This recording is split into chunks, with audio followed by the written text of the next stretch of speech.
Hello and welcome. My name is Peace Mitchell and I'm co-founder of Osmompreneur, the Women's Business School and Women Changing the World Press. I'd like to pay my respects to the traditional owners of the land that I live and work on, the Mamu people of North Queensland, and I pay my respects to elders past, present and emerging right across Australia and the Torres Strait. Today we're celebrating the launch of our brand new book, Courage and Confidence. This book contains the advice, inspiration and stories of 24 incredible Australian women in business. All the proceeds from the sale of this book go to supporting women to receive scholarships to the Women's Business School. The Women's Business School has two programs, Ignite, which has been designed to give the foundations for pre-launch and early stage business owners to get their business started and get going. And Accelerate, our other program, is designed for people who are ready to scale up and do big things in their business. Both of the programs run for 6 months. They're fully online. It's designed to be really flexible and time efficient because we know how busy women are. And the courses contain one-on-one mentoring, group coaching, and a structured education program as well.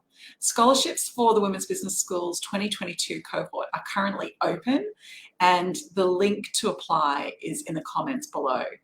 The link to buy and pre-order a copy of Courage and Confidence is also available in the link below. And as I said before, the royalties from the sale of this book go to providing those scholarships and really paying it forward to help other women who are running their business and wanting to do big things in the world. So I urge you all to grab a copy of this incredible book. So today I'm so excited. We have a number of the authors of Courage and Confidence joining me on the panel. So please make them feel welcome. Hello everyone. So we have Sandy here, Sandy Davies. Sandy, for people who haven't met you before, I would love you to just take a moment to introduce yourself. Tell us a bit about who you are and what you do. Yeah, well, good morning, everyone. So my name's Sandy Davies. I'm also in Bummer country up in the wet tropics, the same as Peace. I'm on Gugu country.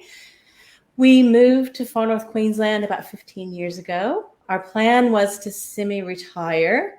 We had that semi-retirement bliss for a little while, but things didn't go quite to plan because during perimenopause, I had a horrific allergic reaction to a treatment for a menopausal symptom, which then led me on a global pursuit to try to find a natural alternative that was preservative-free and comforting to sensitive skin. And I ended up being forced then out of semi-retirement to launch Happy Paws. And I created a natural preservative-free balm to assist not just those of us in menopause, peri and post, but also women going through chemotherapy, cancer recovery, endurance training. I never knew it was such a big deal. So I'm thankful that I got put onto that learning journey to create Happy Paws and bring soothing comfort to women all across the globe. But prior to that, if you've noticed a little bit of an accent, I was born and raised in Kansas. So I was a girl of the Great Plains until I became a siren of the tides. I love it, Sandy. Thank you so much. Now we'll go to you, Natasha. Please introduce yourself and tell us a bit about who you are and what it is that you do for people who haven't met you before. Yep. So I'm Natasha. I'm based in Canberra. So I'm on Ngunnawal land. And I am one of the co-founders of National Community Care. So I'm the managing director for that. And we provide in-home nursing care to people within their homes, within our community. But we're a little bit more niche in that we supply and provide complex clinical care to those within our community. We find a lot of people in our disability sector. There's this perception that they're either disabled or you're sick and in hospital, and there's this mentality that you can't be both. And we've seemed to come in and being nursing background with all our employees, we seem to fill that gap quite nicely. So we've been able to advocate quite heavily for them within our territory and whatnot, and do some pretty amazing things with that. So have an amazing team that back me up and do all that legwork for me as well. And yeah, it's just amazing to be able to make such an impact in our community. Beautiful. Well, it's wonderful to have you here. Thank you so much for being part of this book and being here for our panel today. Oh, it's amazing. Thank you. I'd now love to go to you, Vanessa. Hello. Hello, I'm Vanessa. I'm a doctor from the Philippines. 17 years ago, I relocated here in Australia, Western Australia, studied a lot of years, and I'm now a business owner of Women's Breast Imaging. It's a 42-year-old business here in the VA, providing care and commitment to for women in Western Australia to diagnose breast cancer every day, and to diagnose and manage breast diseases. So I'm a wife and mom of 2 kids, and my care and commitment to women here in Western Australia is to advocate women's breast health. Beautiful. Well, thank you so much. So we might come to you now, Sandy, and we'll dive a bit deeper into your chapter. So, Sandy, you spoke about your relationship with your mother and the lessons you learnt from her. Can you tell us about your mum and what she taught you? Yeah, well, my mum was born during the Dust Bowl and the Great Depression, and then married a World War II soldier when he came back home, started their family, lived that very traditional post-war life until their lives were just pulled out from under them during the savings and loan scandal in the US in the 1980s, and they lost everything. And unfortunately, they lost everything at the same time that my father also lost the job that he thought he would be in for life and fell into a deep depression. So everything fell to my mom to try to find a way to keep us from drowning, which I guess is probably why quite often with my theme, I say, you won't drown. You'll eventually come up for air. And she ended up then with no experience, no knowledge of workplace whatsoever at the age of 50, springing into a new career and a new life, and became a glass ceiling breaker, became the first woman in the Midwest to have a financial securities license, went on then to pull so many other women up into the industry and soar with her, and was just a guiding beacon and light and mentor for me, not just my mom. Like, she was such a mentor for me in business in my 20s and 30s. But I never realized that so much of my secret sauce for success in business was through what I'd learned from her, until launched into this business in my 50s without her, because she passed away just before I turned 50. And I was lost without her, without having my cheerleader in this last big leap.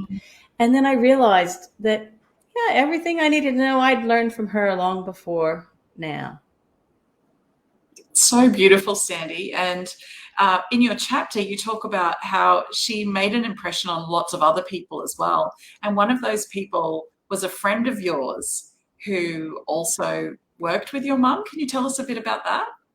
Yeah, well, and once again, one of the things I reckon keeps us really fresh in business is being open to diversity in our teams, and being open. Not diversity doesn't just mean background diversity, it also means age diversity. And I think when we can gravitate to people of all ages, our life is so much richer. And I loved that in our 20s, one of my best friends from high school became one of my mom's best friends in adulthood. And they worked together and learned so much from one another. And one of the things I love the most that Stephanie took away from her time with my mom is never underestimate the value of a genuine smile. That's beautiful. Yeah, there's so much power in a smile, isn't there? It's such a small and simple thing, but actually it can be really powerful. It can change someone's day to receive a smile from someone.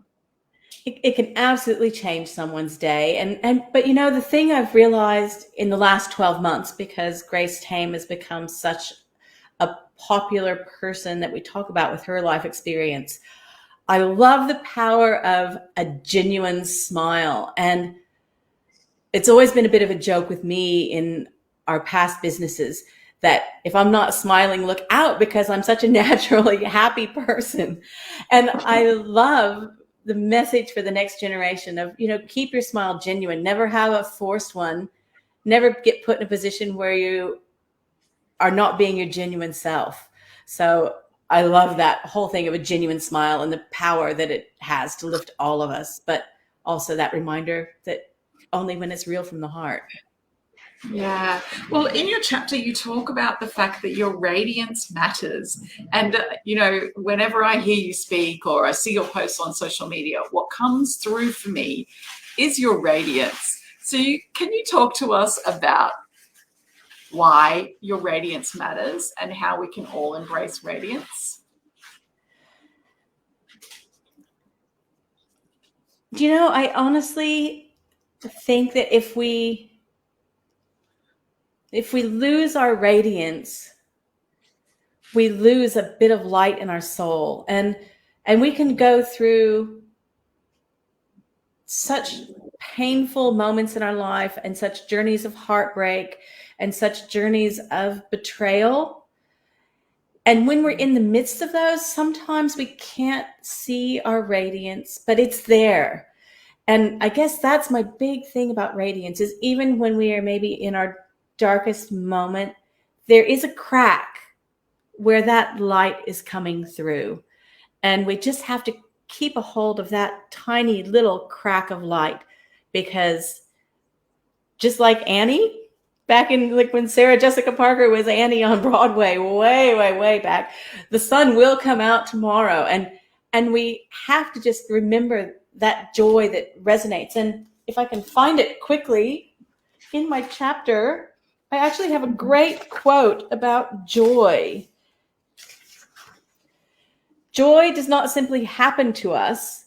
We have to choose joy and keep choosing it every day. And that's from theologian Henry Nouwen. And I love that. It is a choice, even when we're facing what circumstances might seem insurmountable at the time. Joy is still part of what we have to choose to keep us going and keep our radiance alive. Oh, I love that quote. And I collect quotes and put them on sticky notes and put them on my wall. And that's one that I think it needs to be up there. It's just beautiful because we can always choose joy. Absolutely.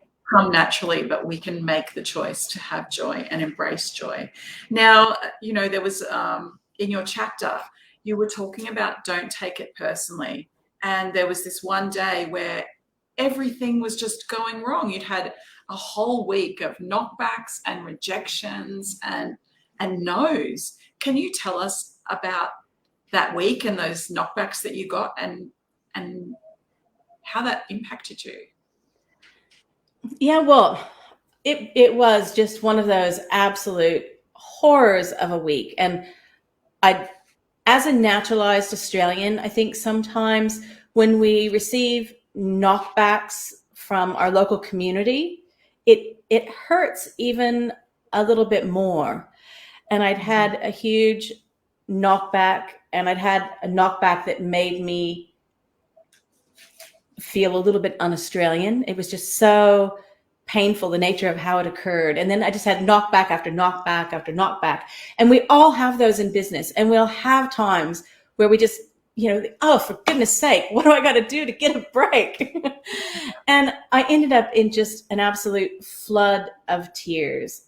But just like we were talking before, you cry it out, you have a good night's rest, and the sun comes out tomorrow.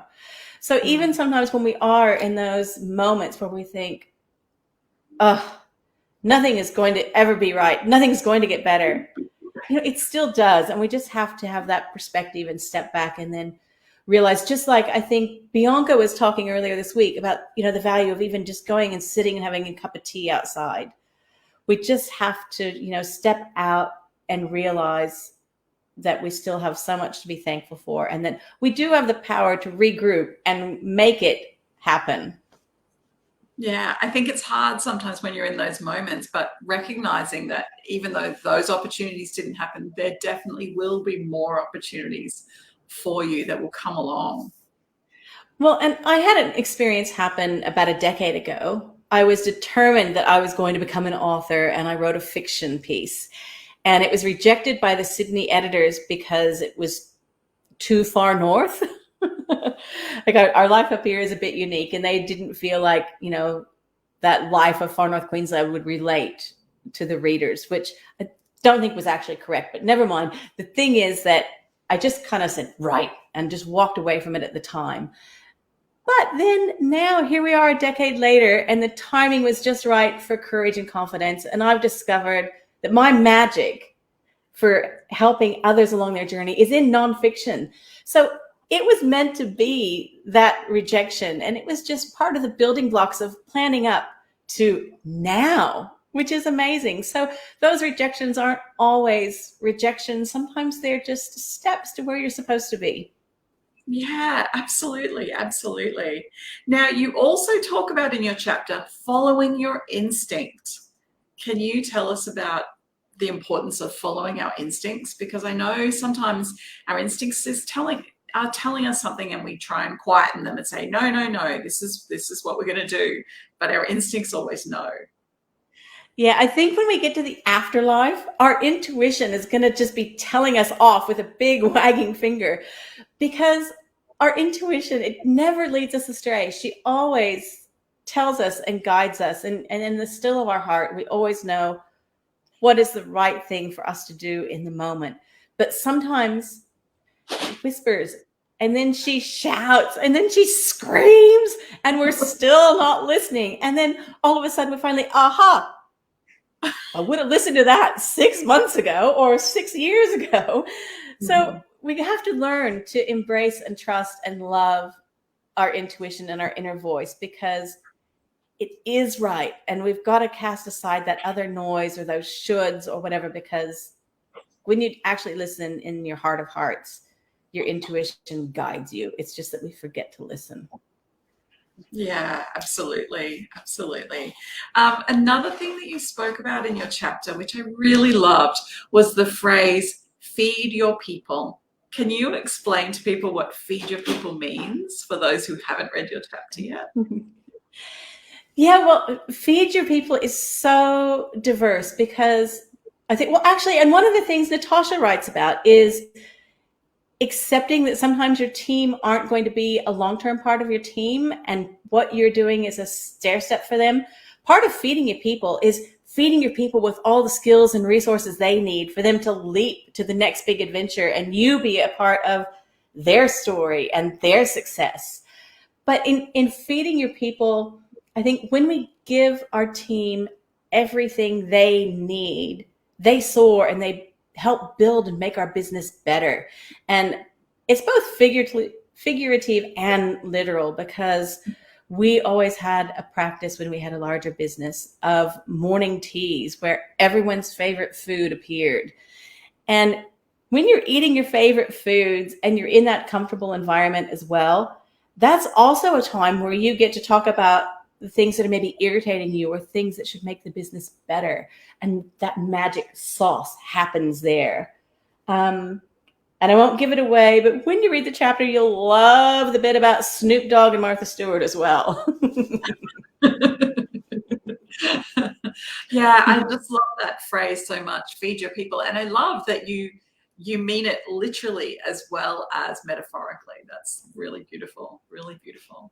So the other thing that really resonated with me, and I'm sure will resonate with a lot of our readers of this book, is that it's never too late and you're never too old. I'm turning 50 this year, and I feel like I'm just getting started. There's still so much ahead for me that I want to do, that I'm dreaming about, that I'm working on. Can you tell us about that part of your chapter? Yeah, and I'll let you in on a little secret. if you thought your 40s were amazing, your 50s are going to be off the charts. I absolutely loved turning 50. And I never, ever expected to launch into creating Happy Paws. And one of the biggest takeaways from creating Happy Paws has been just the reminder that it is never too late and we're never too old. And I guess we're never really too anything. But the thing is, if you've got a dream or something that you've been nurturing and feeling like should be out there in the universe, just do it. You have all that capacity. So just launch and leap and do it and make it happen, because the only thing that could be worse than not having a go, and maybe even it possibly not being quite the right thing or having to reframe and try again, the only thing worse than any of that is regret. Yeah. So do it rather than sitting back and saying, I wish I would have 20 years later. Yeah, I wholeheartedly agree. Thank you so much, Sandy. It's been wonderful chatting with you today, and I really enjoyed your chapter, and I know that our readers will. So if you don't have your copy of Courage and Confidence, I encourage all of you out there watching to get your order in, because it's a wonderful book, and I know that you will love it. Well, thank you so much, Sandy. We will go to our next guest now, Vanessa. Hello, Vanessa. Hello, Peace. How are you? I'm really good. I'm really good. So wonderful to have you here. Your chapter was about self-care and self-compassion. So my first question is, what's the difference between self-care and self-compassion?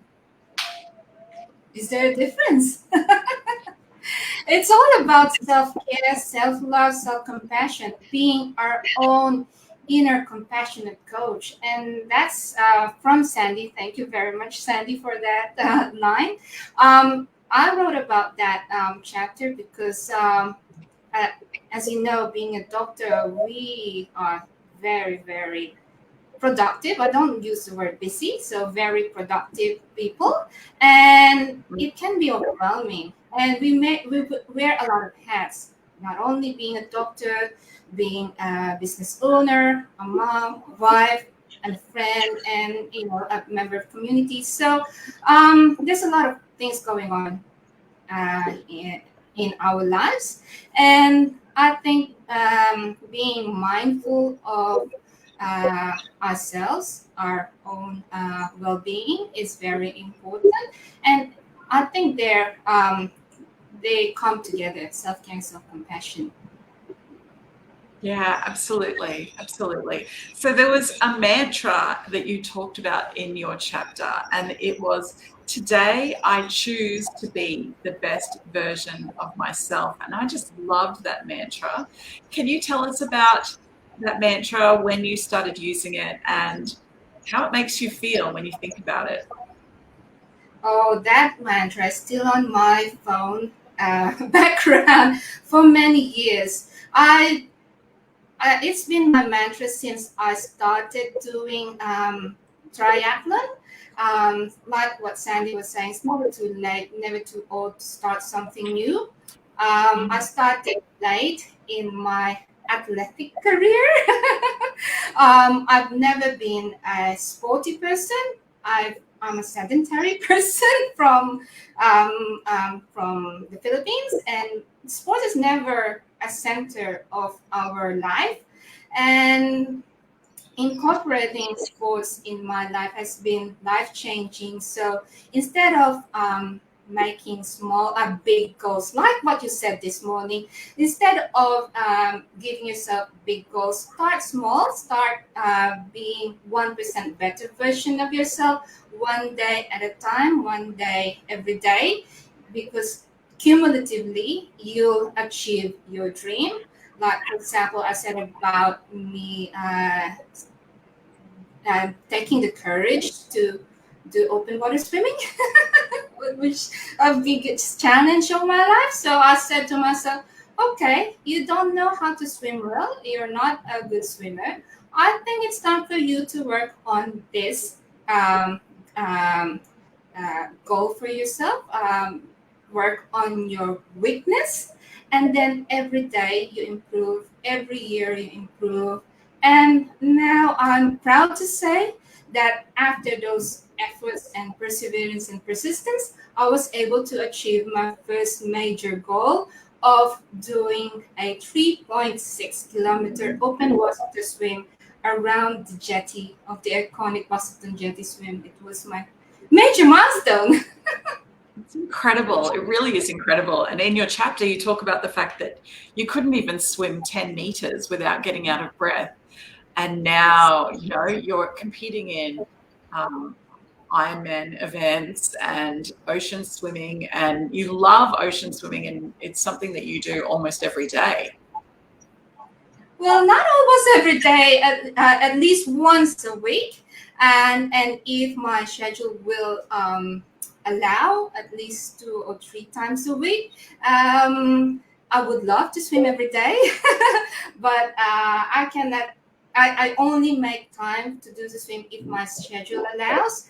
And then that's the thing. Before, the old me, I'm trying to fit in everything every day. I try to make time for exercise almost every day, and it can be overwhelming. And then I beat myself too much for not doing this, and I get so stressed out and just unkind to myself. And then I realized, hang on, Vanessa, it's not for you. It's a time for you to be kind to yourself, and don't beat yourself too much of not being able to do this and that and do this and that. It's just, just enjoy the moment, and enjoy the moment that you can make time for these things. If you can make time for these things and schedule it in your diary.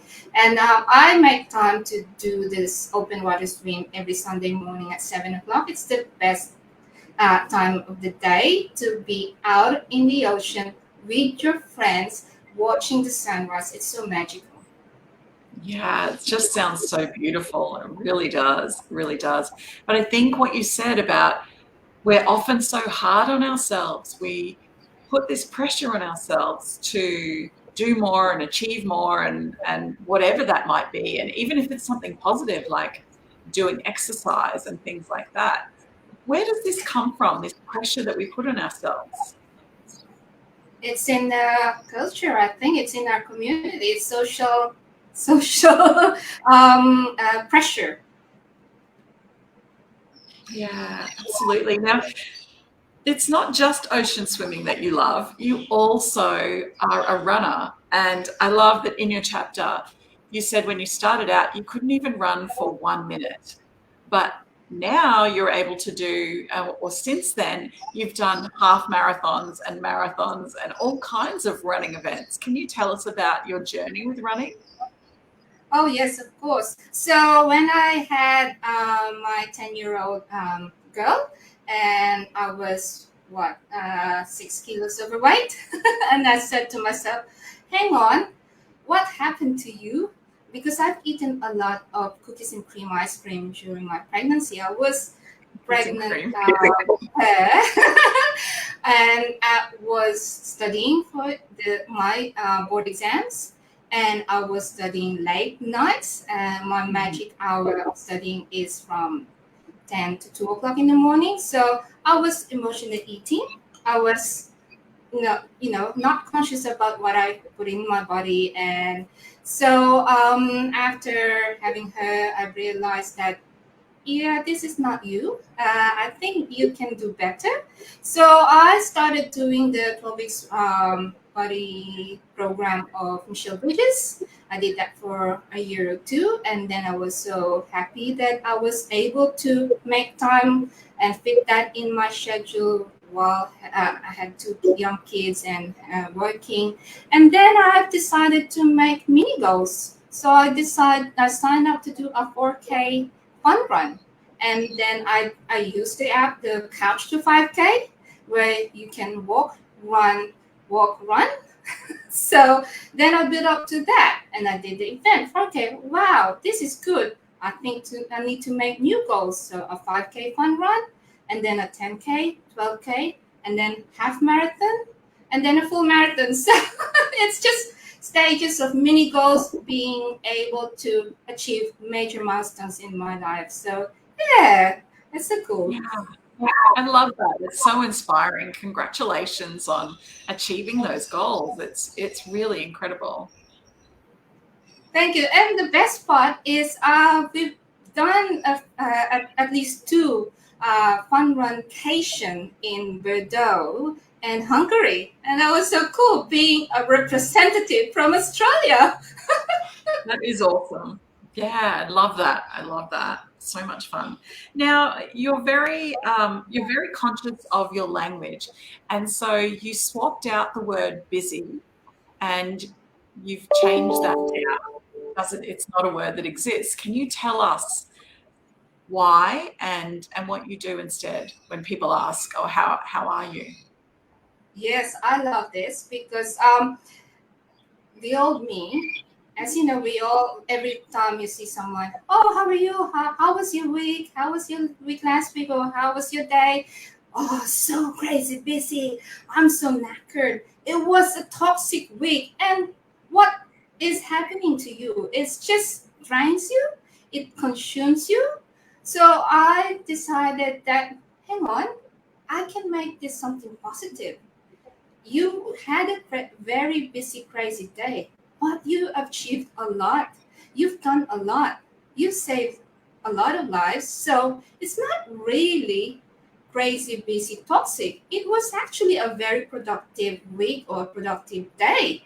So I've changed language. So every time I see people, how's your day? I'm so productive. And every time they hear that, they say, oh, I love that. Can I copy that? I'm gonna use that next time. And ever since, every time I see these people, they would tell me that, oh, Vanessa, we're using your word productive now. So yeah, so it's as well in at my work when I'm, doing procedures. I ask the women, "How's your day?" And then they talk about their day, and then eventually I would say, "Oh, that's good. It must be a very productive day then." And then they just light up. Yeah, I love that. It really flips the energy of the conversation, I feel, and just, yeah, brings in that positivity. Yeah, yeah. So it just boils down to counting all your blessings. That yes, you did had a busy, productive day, but it's a blessing. A week of full of abundance and blessings. So yeah. Oh, I love that so much. Now, something else that you talk about in your chapter is the power of music. Can you tell us about music and your relationship with music? Yes, yes. My friends would know, and my family members would know that I'm a musical person. I grew up in the Philippines, and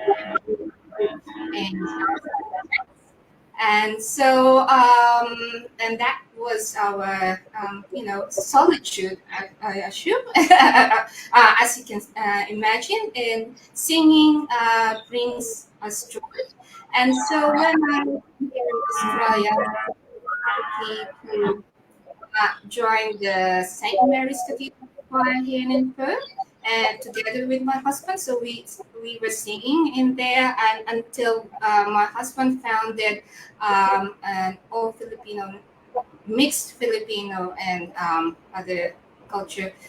It's choir. It's called San Lorenzo Ruiz Choir. So shout out that we are already 10 years old, celebrating that, and it has given me and other Filipinos and other choir members to just share our talent and at the same time share the blessings and our spirituality to our community. So our commitment for the past 10 years seeing or has been life changing. It just bring us all together, and the best part of it, what I really miss during this pandemic, which we cannot do at the moment, is our choir practice and our Sunday masses, where every Friday night, even though I'm had a productive week, I make time to go for choir practice because it's the only time that I can belt out all the stress of it, and it just lifts me up. Yeah, I love that so much. That's really beautiful. And I think it's valuable to make time in your week every week to have that time with music and singing and being with other people. It sounds really beautiful. Thank you. So the other thing you spoke about was the importance of self-care, and that there are simple things that you do each day to help you to feel better about yourself and to get ready for the day. Can you tell us about that? So there's a lot of things which I cannot remember what I said anymore because I'm sure it's a long list, but my number, the top things that I do first thing in the morning is surely gratitude, just counting all my blessings, writing it all down, journaling it, and the meditation. And meditations, guided meditation, because I'm still not there doing my own meditation, so I'm using guided meditation, and it has changed a lot. It's changed me a lot doing this. I started again small 1 minute, 2 minute, 3 minute, 5 minute guided meditation, and then if I still have the time and energy at night, I do another meditation, guided meditation. So yes, gratitude, journaling, and meditation, and just choosing to be a happy person one day, every day. Yeah, that's beautiful. I love it. Well, thank you so much, Vanessa. It's just an honor having you as part of this collaboration and having you here today for our panel. Really enjoyed it. Thank you. Pleasure. Thank you. I'd love to invite our final author for this session, Natasha, to join me on stage. Hello. Hi, how are you? I'm well. Yourself? Yeah, really good. Really good. I'm really enjoying this session this morning. So your chapter was about your own worst enemy. Can you tell us about that? Yes. So effectively, I found I've gone through a whirlwind of different traumas and life experiences, all good and bad. And at the end of the day, the hardest thing I've ever actually had to overcome was my own mindset, and that inner critic, which effectively becomes your own worst enemy. So in my masterclass, I refer to her as Negative Nancy. That's what I name her, to kind of separate her from me. But just overcoming that, and I didn't realize how much I was holding myself back. But when you think that, you think, oh, no, I'm putting myself out there, but it's always on this side of caution. So to be able to separate that feeling and all that kind of second guessing and whatnot that is inner critic is creating as something separate from me, I was able to go, wait a minute, yes, I can. As a smart, educated woman, I know what I'm doing. I know what I'm talking about. The things that I'm thinking are not thoughts or facts, and they're not how the world is perceiving me. And I just feel like that was just a huge shift in every aspect of my life moving forward once I kind of tapped into that. And as soon as I did, I just thought, I need to share this with the world. This is life-changing, literally. And I've been singing it ever since. So.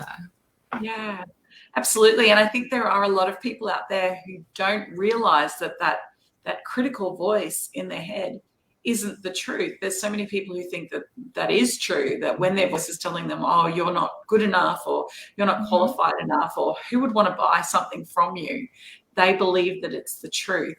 And that is then holding back brilliant women from achieving all kinds of dreams. Yeah, absolutely. And you always tend to think that it makes sense. Yeah, no, who would buy that from me? Or I can't apply for that job. I think there was a study a few years back, and it's often referenced a lot, that men will apply for a job or a position only meeting 60% of the criteria, but women won't apply for it unless they meet 100% of the criteria, if at all.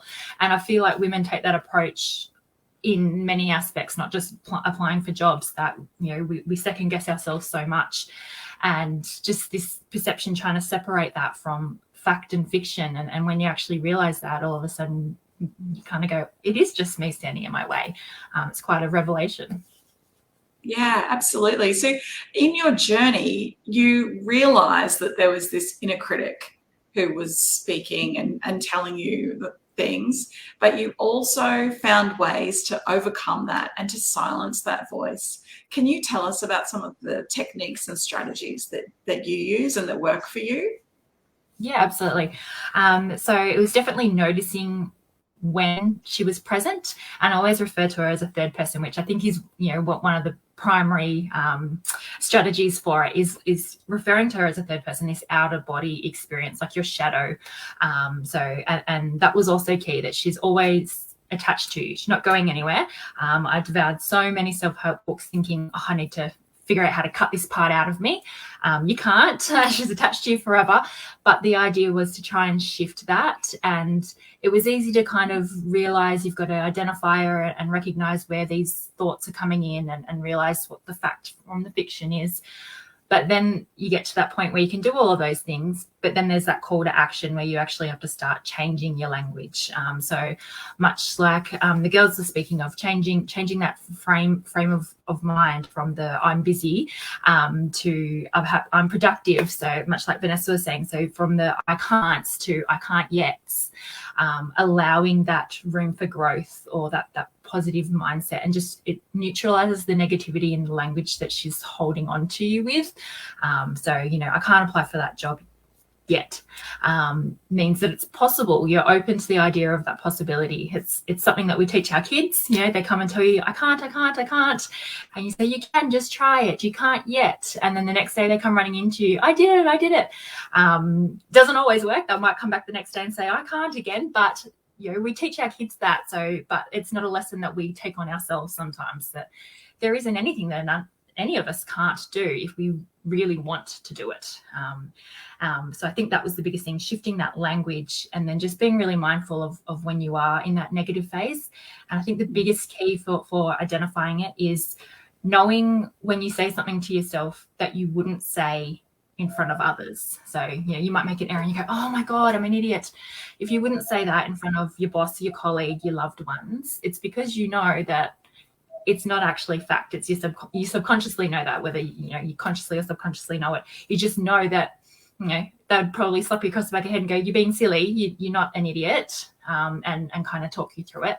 And I guess for me, I really noticed that when I had my cancer diagnosis at the age of 18. Nancy was up in my face telling me that this was the universe's way of weeding out the weak. Like I was meant to die from this. And then all of that message was really reaffirmed when I would then need to go on to do IVF to have children. And for 6 years, I believed I can't have children because Nancy said I'm a dead end. And if I'm a dead end, that means I can't continue my life plan type thing. So children would be my life continuing. So that's it. And it took me such a long time to actually realize, wait a minute. And literally the day I shifted that mindset around that particular clause that she had into me about my fertility and whatnot was a game changer. That very cycle, I fell pregnant with my daughter, and just that mind shift of allowing yourself to believe that it's possible without even doing anything is powerful enough. Yeah. I love that you've said, you wouldn't speak to someone else that way. Mm-hmm. So you shouldn't speak to yourself like that. And I think that's really important. Imagine if someone had said to you, oh, well, you've got cancer now, that means you're a dead end. Like you would be so angry at them and like if that would be a horrible thing for somebody to say, and everyone around you would be outraged. Yeah, and I knew it as well. I know I was only 18, so thinking to myself, oh, I'm a dead end, I can't have kids. I knew it, and I knew it wasn't something I could go and tell other 18-year-olds. This is what I think, because I knew it was outrageous, but I didn't know it enough to actually let go of it. So it consumed me for another decade after cancer. Yeah, it's really hard. Thankfully, you navigated your way through that, because going through cancer is hard enough on its own without that voice telling you such negative things and such hurtful things. Yeah, definitely. Like I said, all of that was a walk in the park compared to overcoming a Nancy and the mindset shift. Yeah. So balance and flexibility are another thing that you talk about in your chapter. Can you tell us about your relationship with balance and flexibility and why This is so that is, important. yeah, absolutely. That is the key pinnacle to any aspect of my life, whatever it is. We all have these core values and whatnot, whether you're consciously aware of them and have them written down somewhere, they're on your vision board. You all know your boundaries. And for me, within my top 5, flexibility and balance are at the top of my priorities, whether it's with family, business, social life, whatever it is. I need to know that I've got that. So if anything ever feels off or out of balance, or I just feel icky, I usually go back to that first. Wait a minute, what's off balance? Where do I need to be flexible, or where am I being stretched to be too flexible? And generally it always comes back to that. And if I can shift that again and put that balance there, and I think it's just that mindset of knowing I'm not being forced to do something. I can control that balance.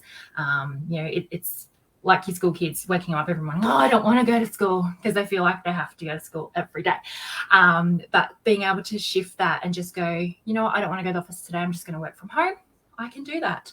I've still got to get my jobs done. That's okay. Just creating that. And it's something that was so important for me to create for my team as well. So they all tell me when they want to work or where they're working from. And we work around that sense. And vice versa, that they know that, if they're on shift, they can call me at any time. But if it's just to have a chit chat about, the leave that they want to take in 2 weeks, then maybe 9 to 5. Like, otherwise I'm on call 24/7 if you're on shift. But, within reason, to keep that flexibility and balance. And then the flexibility is just, shit happens. It's not, life never goes to plan. So when it does happen, it's about being adaptable, flexing that resilience muscle, and just, okay, well, this is what we've got. How do we navigate around this now? And I feel with both of those, it just brings the calm to whatever it is, work, life, kids, social. It just brings the calm, and you kind of go, okay, I've got this. And I feel that really keeps the Nancy at bay, by managing your balance and your flexibility. Yeah, absolutely. Now, you mentioned your team there and the way that you look after them. Culture is really important to you. Can you tell us about the culture that you've created? So much like Sandy, I love the concept Feed Your Tribe, particularly coming from an Islander family. I always overcook too much for everybody and want to make sure everybody's had seconds and thirds and plates to take home. And with our teams, just as big as we are now, I still oversee the recruitment process, because that essence just, I want to make sure that the people are there for the right reason. My team can ask all the questions in the world in an interview, but I want to know what kind of makes them tick. And I haven't been able to formulate that on a piece of paper to hand over to any of my team yet. It's just a gut feeling. Like, I want to know that they're interested in being here for the right reasons, and that they've got common sense and common courtesy. And unfortunately, that's not something you can put on a resume. And if they did, I wouldn't believe them. But it's just that vibe that you get. Are they interested? And particularly given that we're providing a very personal service to people that are most vulnerable in our community. So I want to make sure when we put people in our team that they're people that I truly feel I would employ to look after my own loved ones.